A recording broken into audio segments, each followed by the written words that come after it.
Hello and welcome to the next edition of the Let's Talk Community Sports Hub podcast. And thank you everybody for coming along today. Today we are joined by Katie and Aileen from the Highlands, Lesley from Shetland, Euan from the Young Persons Sports Panel, and Roy from Aberdeenshire. So we have a lovely gathering on screen today. Our topic today is on sustainability and what we can do through the community sports hubs to contribute to that. So hopefully we're going to have lots of great discussion and share lots of information with each other. And again, thank you guys for coming along. Euan, I wondered if to get us started, I know that the Young Person Sports Panel has done quite a lot of work in this area and has gathered quite a lot of statistics. I wondered if you would mind just kicking us off with a little bit of background and some information from your perspective. So yeah, as part of my roles on the panel, we're running a Kit for All scheme, which is basically recycling old kit and handing it out to people that need it. New clothes bought in the UK produce carbon emissions per minute than driving a car around the world 6 times. So of course that's a lot of carbon emissions, and the UK government actually reckon we could save up to 3 billion a year from recycling clothes, which could obviously go towards reducing our carbon footprint. So we found loads of these stats in our research, which shows the benefits of recycling kit. Gosh, really, really interesting statistics and quite shocking, actually. Yeah, it's actually really shocked all of us, the amount of impact that you could have just recycling your old t-shirts. Of course, has an impact on the people who the t-shirts go to, but also on the planet just as a whole. No, thank you for that. Obviously, everybody on the call today, I know that you're all involved in a number of projects in this area, so it's going to be really, really interesting to hear, what we can do more of locally to hopefully help. Yeah, should we go around and just see if we can maybe get an overview and summary of each of your projects? So Lesley, if I just come to you first, do you want to give us a little bit more info about how your kit bank started? Yeah, hi there. So up here in Shetland, the various groups that I had been working with at the time that just before we started, there was more and more people that wasn't able to take part in sport or any kind of physical activity that myself and others had been organising, and kind of digging a bit deeper. Cost of buying sports clothing, trainers, was really, really high, and that was a huge barrier for some of the people. So we just tried to come up with ideas, nothing really long standing that we could really help with. And just out of the blue that winter, I saw this a social media post about donating sports trainers, just to recycle them. They had to be in a good condition. I took the idea to various colleagues, and we set about trying to come up with a sportswear recycling scheme up here in Shetland. So we set about trying to figure out the best way that we could see how people could donate locally, make it as easy and as straightforward as possible. So we came up with the idea of using wheelie bins, and we dotted them around the aisle, and for leisure centres to library to the main office that we work out of in Lerwick, and we launched a media campaign locally and asked if people would think of donating their pre-loved sports clothing. Ranging for trainers, t-shirts to jackets. It started like that, and we had a huge success, like amazing response. The people of Shetland were just, the clothing we received was incredible. We couldn't really believe how much we got. We to start with, we did just monthly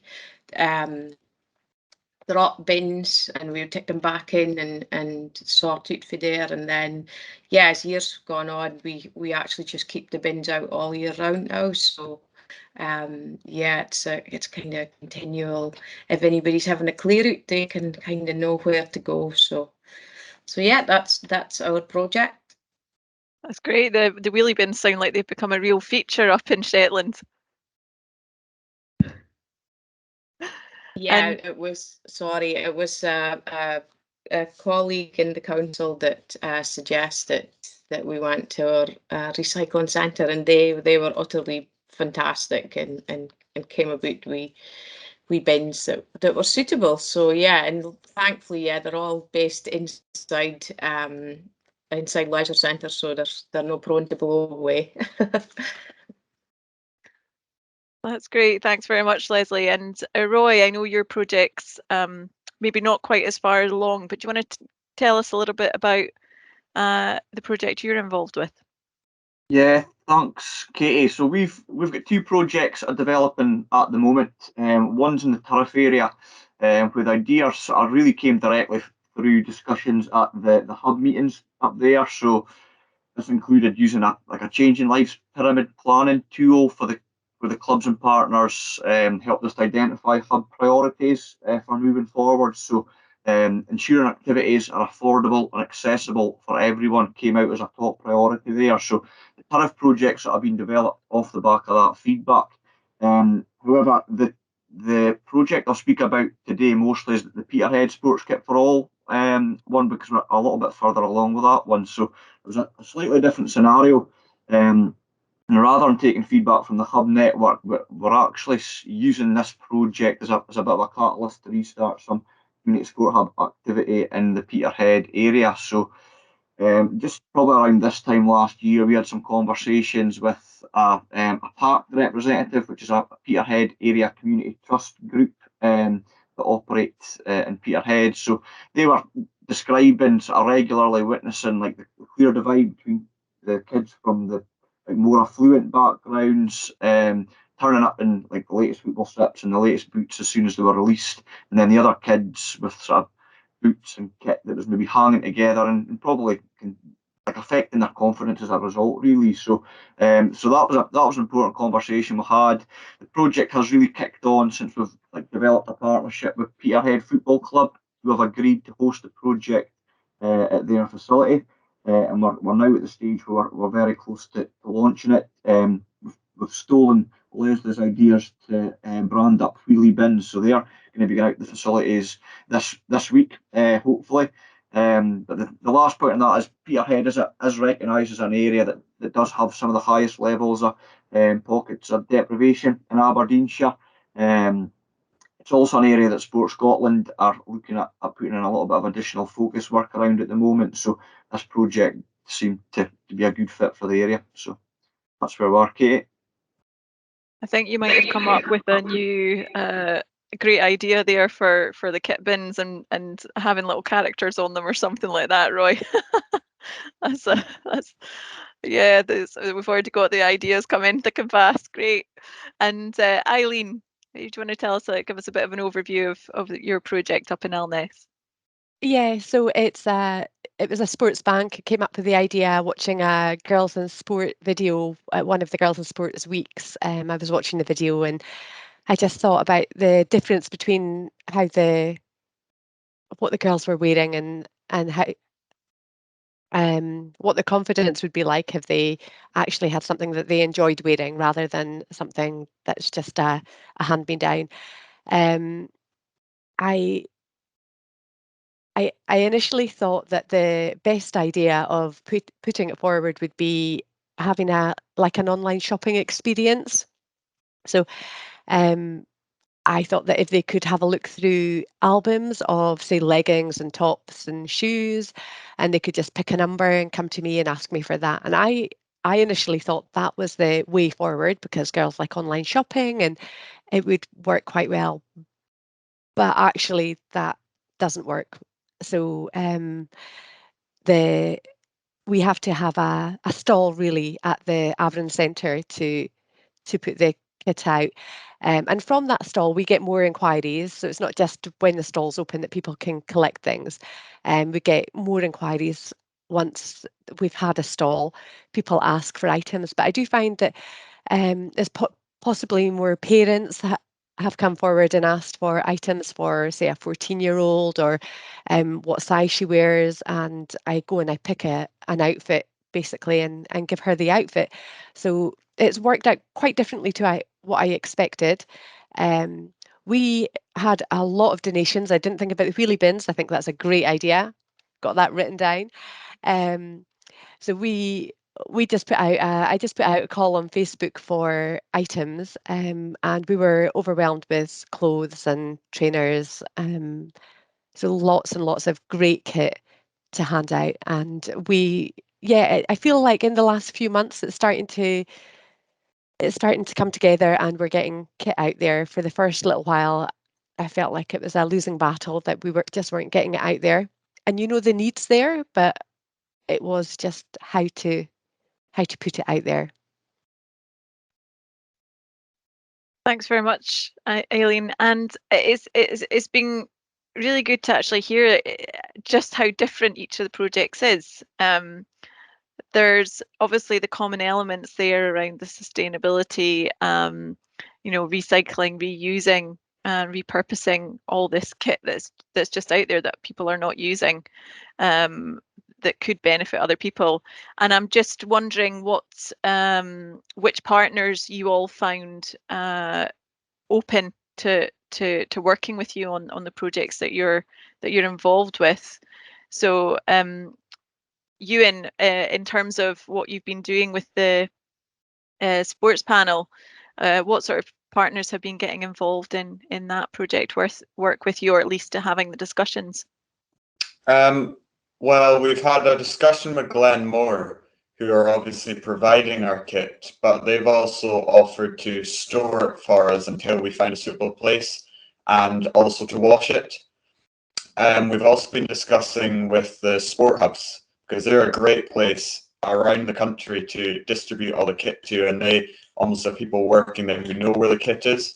And actually, an idea that we're developing now is using the mobile libraries, because they're going out to places far out in the country anyway. So if it's easier to just chuck a few bits of clothing onto the library and then distribute them there, that works as well, because then that would stop having to get a courier and everything. So yeah, we've been just trying to work with local partners and kind of bigger partners like the Glenmore. But yeah. Thanks, Euan. And what about yourself, Aileen? You mentioned obviously the Aberdeen Centre, which is the main leisure centre in Alness. What other groups and partners have you been working with? When I first came up with the idea, I spoke to Carla from High Life Highlands, just to see how we could move this forward. So once Carla was on board, we spoke about where we could store it. We obviously had a lot more items than we expected. And then the Aberdeen Centre were keen to help, and they helped us store it. And they've also hosted stalls for us. They've let us have a stall in there a couple of times, which has worked really well. So that's as far as ours go at the moment. Yeah. And Carla's the Active Schools Coordinator for Alness, isn't she? Sorry, yes, she is. Yeah, yeah. And it was great to actually also have you involved in the Women and Girls in Sport Week back in October as well, and hopefully a good way to boost the profile of the project as well. It definitely did. It made the difference. So having that week was the prompt to have the stall in the Aberdeen Centre. And I was surprised at how much that moved the project along, and how well that worked. So it is an eye-opener. You start by thinking, one thing will work, and then a little bit down the line, it's the realization that it's not working and what to do next. So that worked really well. And Carla was there again yesterday. She had a stall there yesterday. So our main issue is time to do that. That's so we could probably do with another volunteer to help us with that, but we're looking. Aileen, can I just ask on that, because it's really interesting about your stall. How often you have the stall, and how do you promote, that it's there? So having the stall really, I spoke to BBC Scotland not long after I had started the project, and she had spoken to me about how other clothing banks how they worked and what ideas. And she had mentioned the fact that they had open afternoons, and that seemed to work really well for some of them. And the idea was in my head, but it is a time factor, it's not always possible. So then when the Girls in Sport Week came up, I just took a day off and had the stall at the Avon Centre, and that was great. But we just put it out on social media. So it's a Facebook page that I have for the items, and thinking that people would look at the items, but that doesn't really work. But still, we've got that page that attracts interest. I do like a little TikTok or two, so I'll put some of those on it, and just some other interesting bits and pieces that we might be doing. So we try and keep the Facebook page active so that people know what's happening. Thanks, Aileen. And Lesley, in terms of the project up in Shetland, who would you say have been the key partners for yourself so far? The colleagues within the council here have been really good in spreading the word and just being able to highlight maybe departments that I could get in touch with to distribute clothing to. So Faye, we started then, we've built up like really good relationships. We were children and family social work team, we're adult social work team, third sector, some of the volunteers, organisations here. A really good partnership. We were Shetland Recreational Trust. They obviously hold the majority of the wheelie bins around their local leisure centres. Just before COVID, they came to me saying that would they be able to put lost properties that had gone past the expiry date for them holding it, if we could use that as well, which was really great.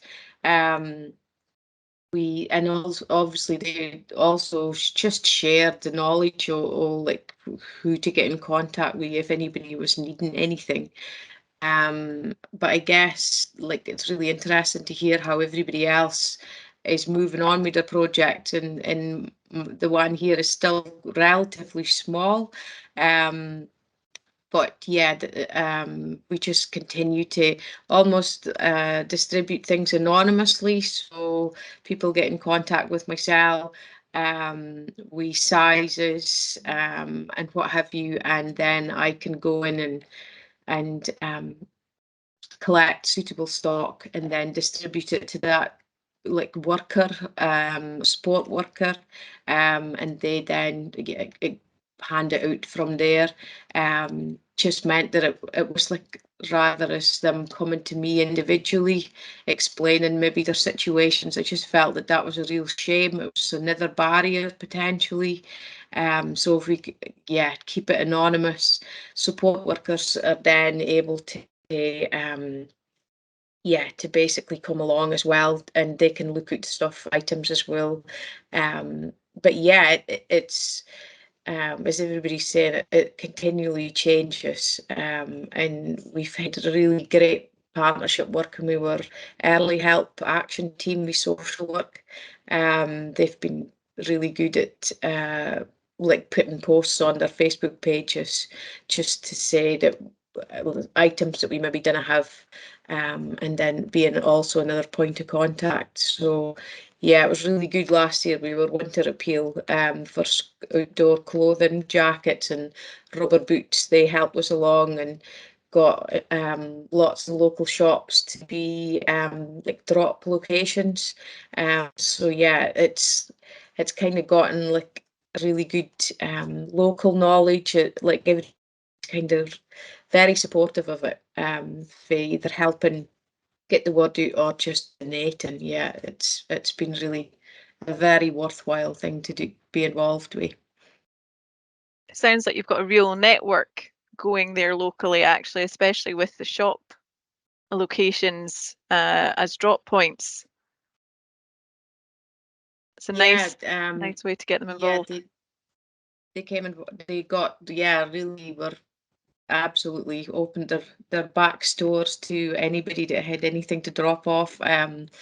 From the start, we've also been really lucky that we're one local sports shop on our street. They got in touch and kindly said that they would donate items that they had in their stock that they couldn't resell. So that was amazing as well. Like from school bags to t-shirts, it was everything that they came with. So, and they're always in touch with us as well, which is good. That's super. And Roy, what about yourself? Would you say there's been any key partners that the Peterhead project wouldn't have been able to get off the ground without? So probably the ones I mentioned in my first answer, Katie. So the Park Group and also Peterhead Football Club have been pretty key to getting the background discussions up and running. But quite similar to Lesley's answer, I would say as well. We have we've linked in with quite a lot of new partners. So I was just checking our poster before we came on. So we've got 8 different logos on that. So that includes obviously internal guys like Live Life Aberdeenshire, the Active Schools team, Sport Scotland, who've provided a bit of activation funding to get us started with it. The NHS Public Health team, their coordinators have been involved with some of the meetings. Aberdeenshire Community Planning Partnership, the recycling team at Aberdeenshire Council, who provided us with wheelie bins.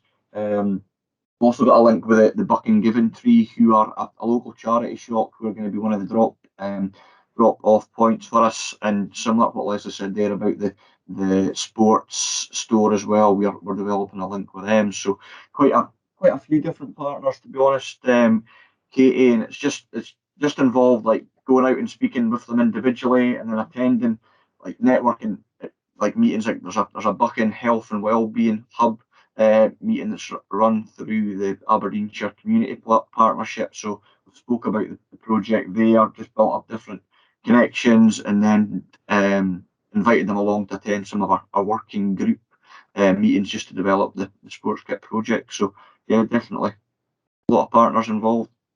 Yeah, that's great. Thanks, Roy. And I think it really stands out from everything, all your examples of partners that you've come up with there, just how important it is to have that good, strong local network, but also, ways to expand and develop a wider network as well, to really expand the reach of the project and the impact that it can have, which it sounds like you're all definitely having.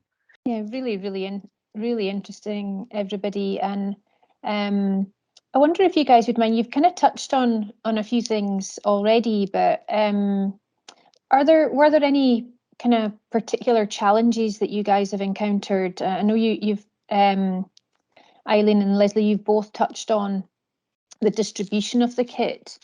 Aileen, is there anything that you've encountered that has been quite a challenge, and any kind of lessons that can be learned from that for sharing with others?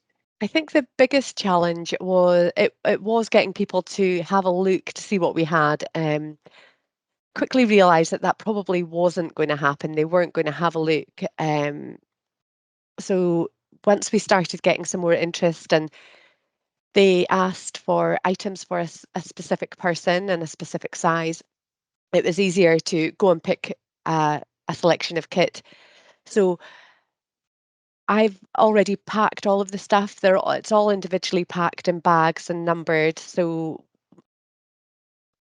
thinking that people would ask for a number and I would go and collect it. So obviously that isn't how it's working. So I would have maybe packed it differently or thought about it differently at the beginning if I knew how it was going to work. Another thing that because this was a bit of a hurdle that the girls didn't look at the page and didn't look at the items, I started thinking that, well, it was available for everybody to use. That was the idea, that it wasn't just for teenage girls who didn't have money to buy, because then that comes along with the stigma. So it was for everybody. You could donate some of your items and then pick up a couple of items. And so I've tried to promote that a little bit more through the Facebook page, that If you want a pair of gloves, it's there for you. You can come and collect them. And also at the same time, if you've got something to donate. So it is a recycling project, isn't it? And it's putting that across so that people don't think, oh, she's only going there because she can't afford it. So I have had other people coming to use it, yeah, which helps with the stigma, hopefully. Yeah, that's really interesting. It's almost your use of language, isn't it, is slightly different. And I love the idea of the recycling, you know, that you take something and it's just such a nice idea, isn't it? Yeah, I know as a runner, there's lots of reselling sites for running kit because running kit is so expensive. It's very easy to buy the wrong pair of trainers. So there's lots of reselling sites for that kind of kit. So that was the kind of angle that I was trying to put out on Facebook, on social media, that actually, but you can have this for free, and feel free to donate your other items. So that was the driving force there, that you can see that people want to buy secondhand kit. So it's okay to take it for free, but a lot of people think that it's not okay to take it for free. But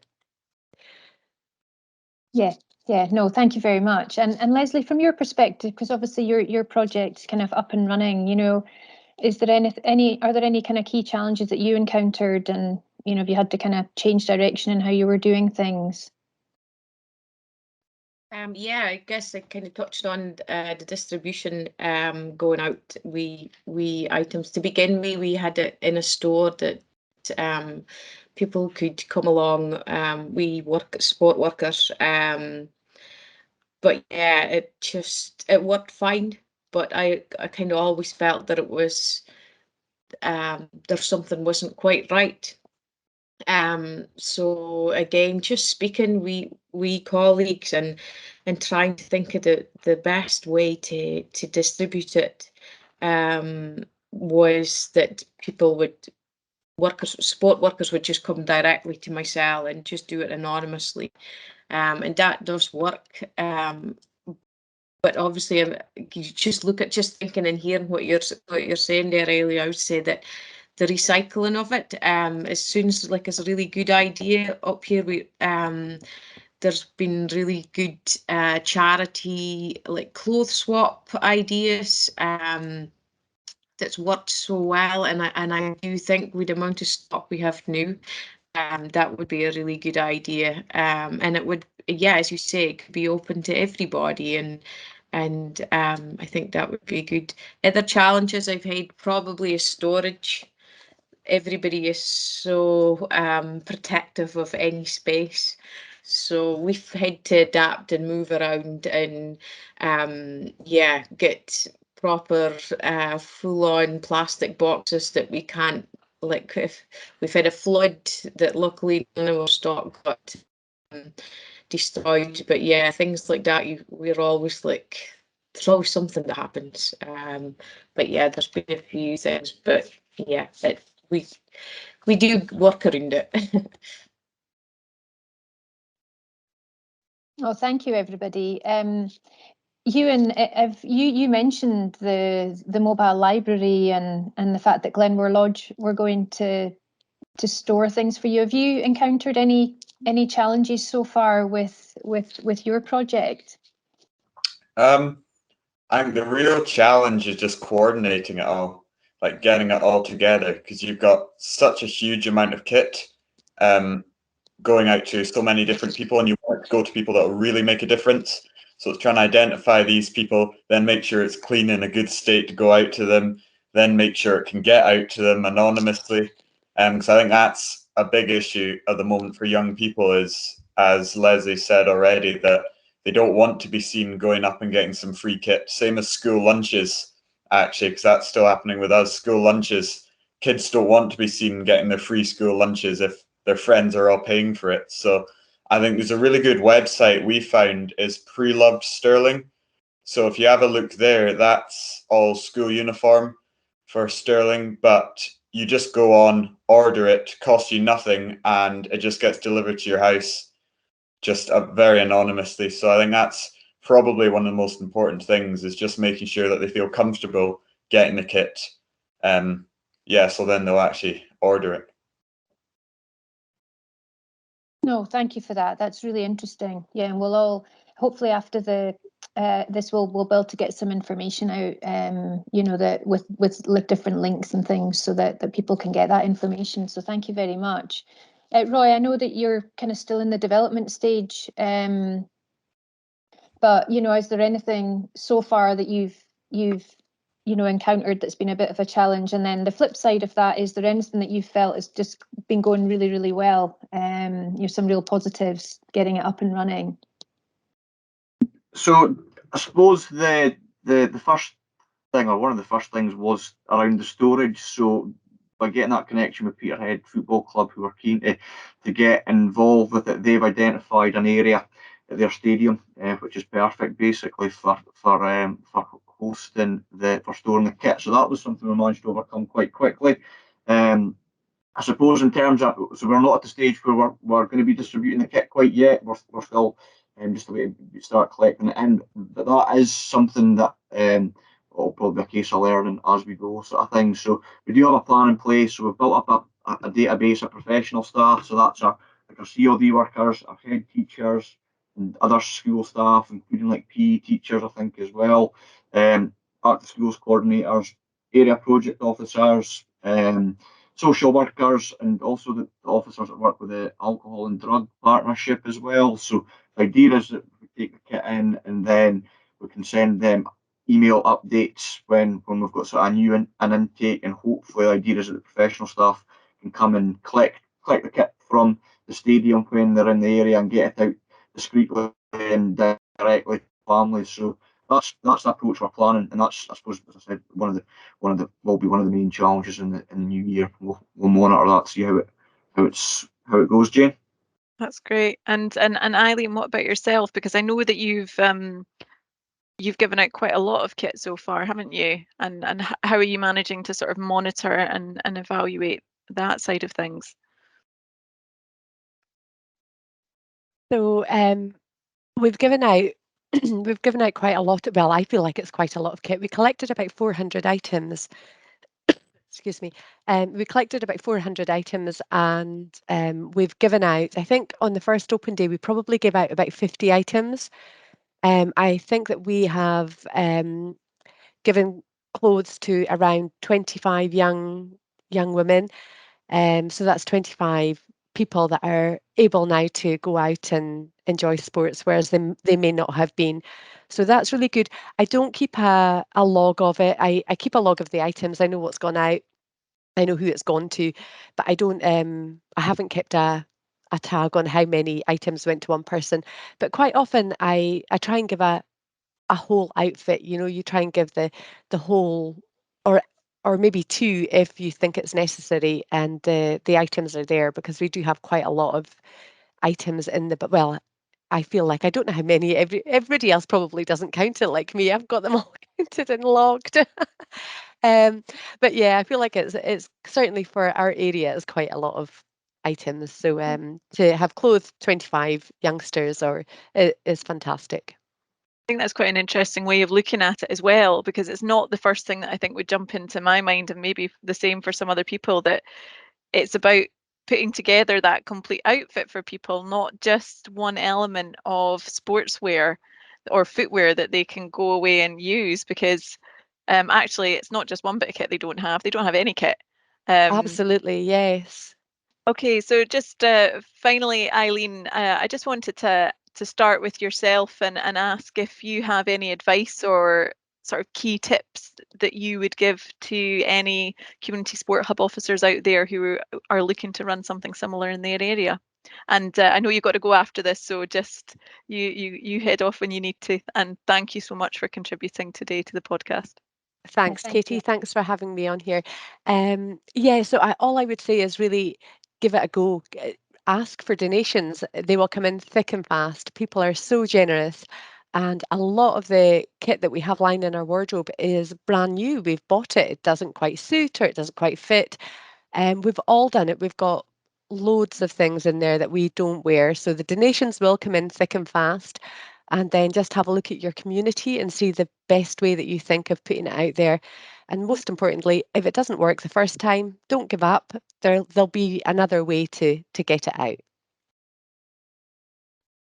Brilliant. I think that's an absolute gem, Aileen. And I think that spirit very much comes out of your own project work as well. So thank you. Thanks for sharing that with us. Thanks. Thank you, Aileen. Yeah, go for it.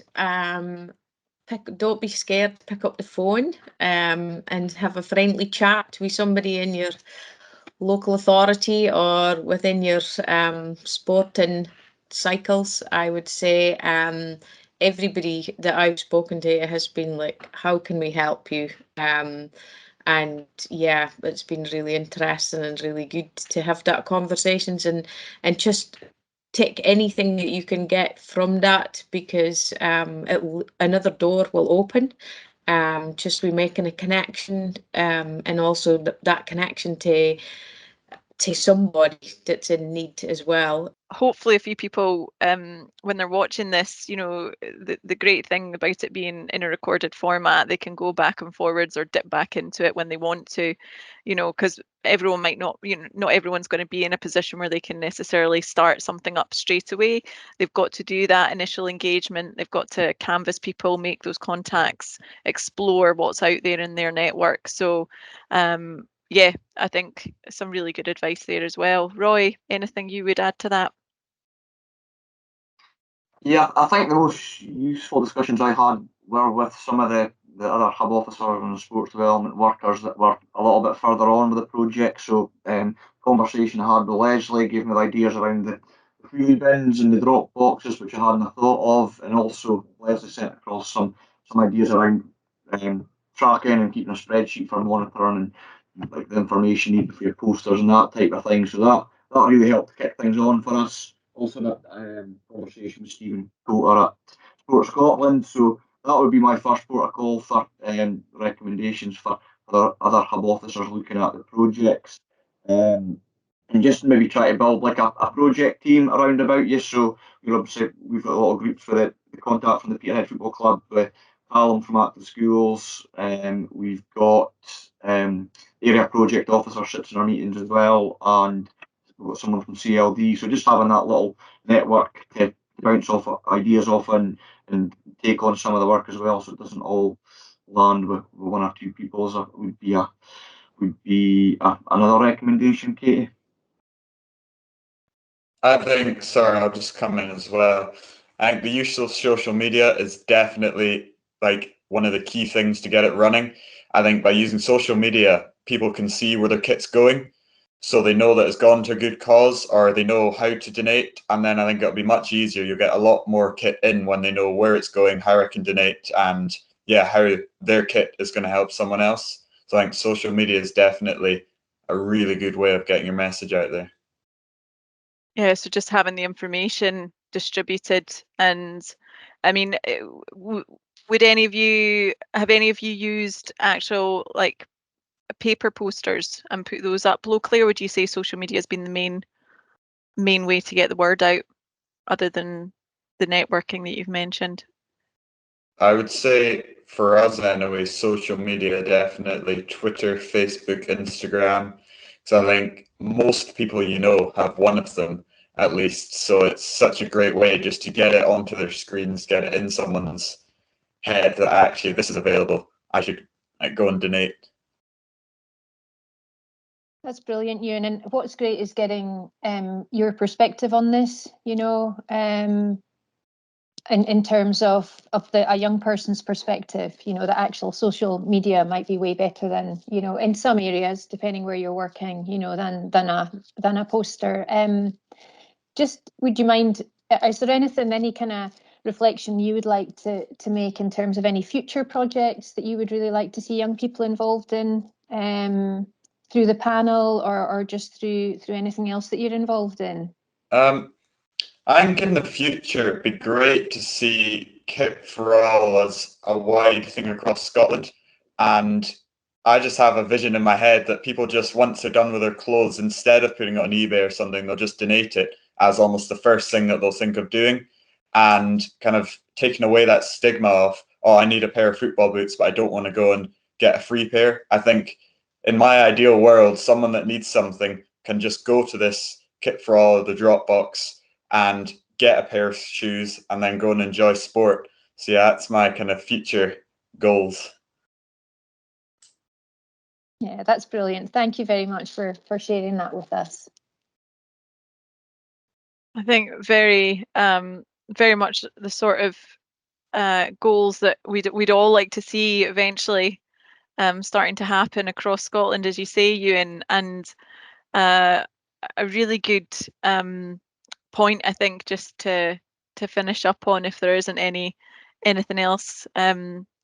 It's been such an interesting conversation just hearing about the projects, because the common theme is there around recycling, reusing, sustainability, reducing our impact on the environment, and yet each of the projects is very clearly unique to the area that it's based in, and you've all developed partnerships, and from what you've been saying, it's shown how important that collaboration is to the projects and how they've developed. So thank you very much to everyone who's come along today and for sharing your experience and the information about the projects that you've been involved in. And hopefully that's going to inspire some of the Community Sport Hub officers and other sports professionals who are out there and get to see the podcast, to maybe see what they can do in their own area. As always, if there's anything that the Community Sport Hub officers out there would like to see for the next podcast or for future podcasts, or if you've got any questions on this one that we've done today, please do get in touch with us through Sport Scotland. We're always happy to talk about these topics further. As you can see, we could probably keep going a little bit longer as well. Yeah, we'd love to hear your own thoughts and ideas on them. So thanks very much, everyone. I appreciate it, and we'll see you for the next podcast in the series.